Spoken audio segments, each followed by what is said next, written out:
Hey guys, so welcome to another video. So it's our second day here in Zamboanga City, and today we are going to Santa Cruz Island. So right now guys ay papunta kami sa Paseo del Mar, kung saan naroon yung ferry terminal papunta sa Santa Cruz Island. Ang Paseo del Mar pala guys ay isang sikat na park dito sa Zamboanga City na tabing dagat, at isa sa best spot to catch sunset by the bay.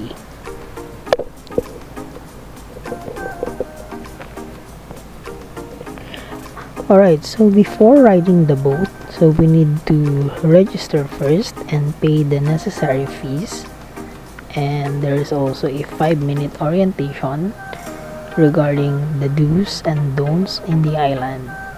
So one important thing to note, not to bring single-use plastics, but bring reusable ones.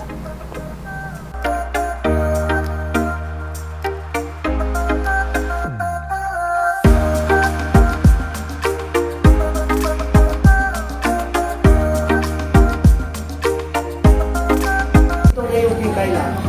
Wala na. Maliban doon, wala na. Now, pag Los Pimenda, Luzon, Visayas, Mindanao, more or less 200 protected areas tayo ngayon. Ganon karami mga protected area. Now, dito sa island na to, dahil protected area sila, single-use plastic, we are not allowing sa island. Reusable, allow yun. Ano mga reusable? Yung mga tumbler, ayan, reusable. Yung mga kasama nyo, plastic din, reusable yan. No? Reusable. Plastic. Hindi po sila urukan. So, ang travel time from Paseo del Mar to Santa Cruz Island is about 15 minutes. At ang boat fee ay depende sa number of passengers na sasakay per group. So, at sa case namin ay 1,000 pesos ang aming binayaran sa boat. Dalawa lang kami sa group, but it can carry up to 10 persons.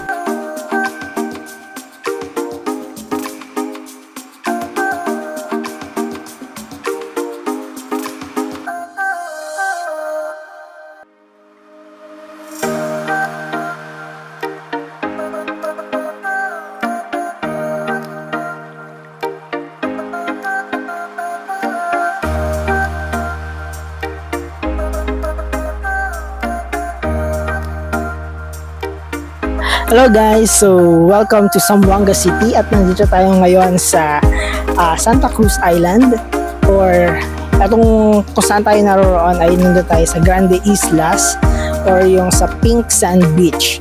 At kung hindi tingnan guys, white sand siya talaga, pero meron siyang mga crushed pink corals or red corals na humalo dun sa white sand, kaya siya nagiging pinkish. Pero may mga time na magiging talaga siya, medyo kulay pink kapag nababasa, or depende sa sinag ng araw, dun siya nagkakaroon ng kulay. Okay, bali guys, itong Santa Cruz Island ay meron dalawang island siya. Itong Grande Isla, saka yung Little Santa Cruz Island. So mamaya pupuntahan natin dyan kasi maganda yung sandbar doon, yung habang sandbar. At pupuntahan natin siya mamaya bago tayo bumalik doon sa Paseo del Mar. So dito guys sa Santa Cruz Island ay meron mga nag-o-offer dito ng tours papunta doon sa mangrove forest, sa conserved area nila doon. At hinintay lang namin na merong mag-alok.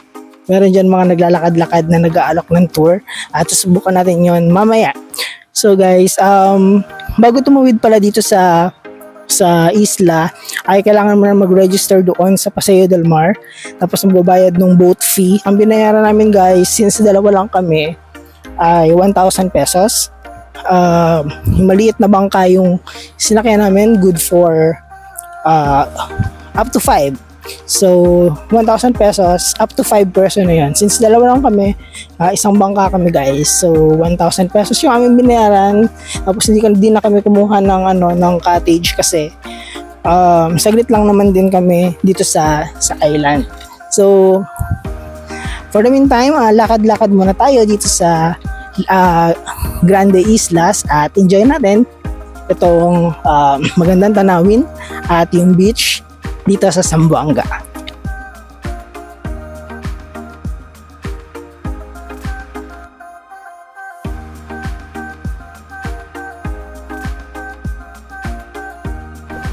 Dito sa island guys ay pwedeng makabili ng mga souvenirs like mga bracelet or necklace at iba pang mga handmade na accessories na ginawa mismo ng mga locals dito.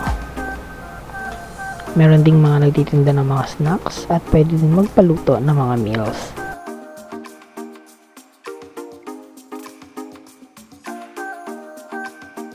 Okay guys, so nandito pa rin tayo sa Santa Cruz Island at hinihintay namin guys yung boat na sinakay namin kanina para ihatid kami doon sa parang terminal nung yellow boat papunta doon sa Lagoon Tour. Ayan. So umorder na rin kami guys ng pagkain namin for lunch. So may nag-offer doon sa amin ng pakul. Malaking isda yun guys. Tapos iihaw na nila pag alis namin. Para pagbalik namin from the Lagoon Tour ay kakain na lang kami ng lunch. Hey, welcome to Santa Cruz Island.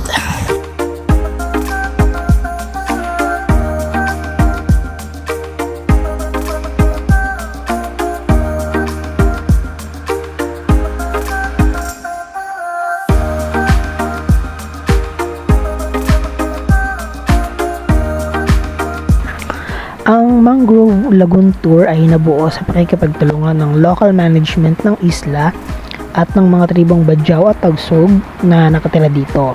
At ang layo nitong magbigay ng awareness patungkol sa importansya ng mangrove systems. Ang mga yellow boats pala na ginagamit sa Mangrove Lagoon ay donated ng Yellow Boat of Hope Foundation para sa mga residente ng isla at lahat ng kita sa mga tours ay napupunta exclusively sa mga residente mismo nito.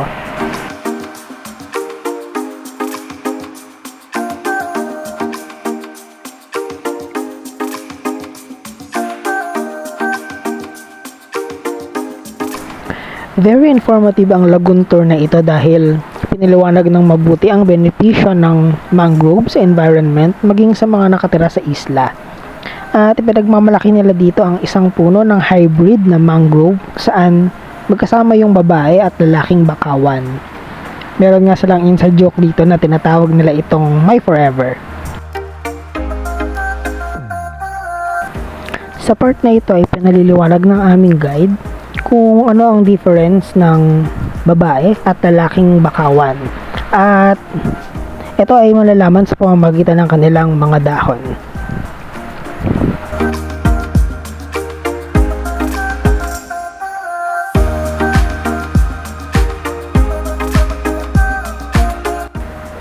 Sa part na ito ay nag-harvest ang aming guide ng sea grapes or yung tinatawag na lato sa Tagalog. Pinaliwanag niya ang mga benepisyo nito di lamang sa tao maging sa iba pang marine creatures. Ang Mangrove Lagoon sa Santa Cruz Island ay sagana sa lato, kaya naman binigyan mismo kami ng bagong hango upang aming kainin pagbalik namin sa beach.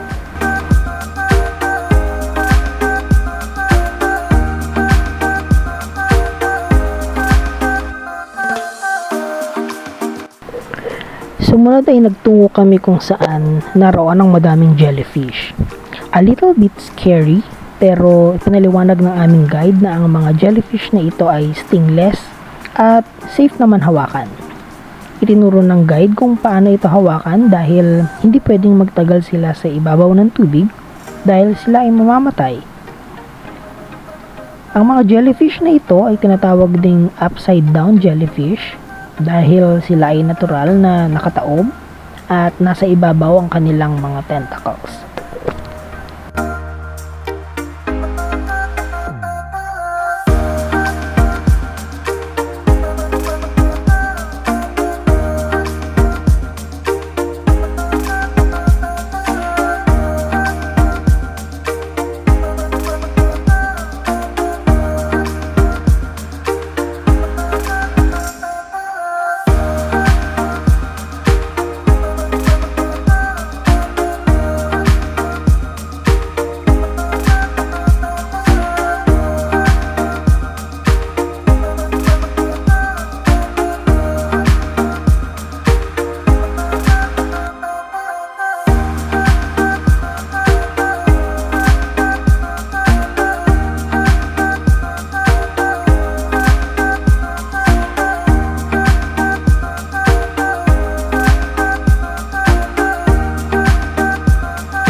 kaming pinaluto.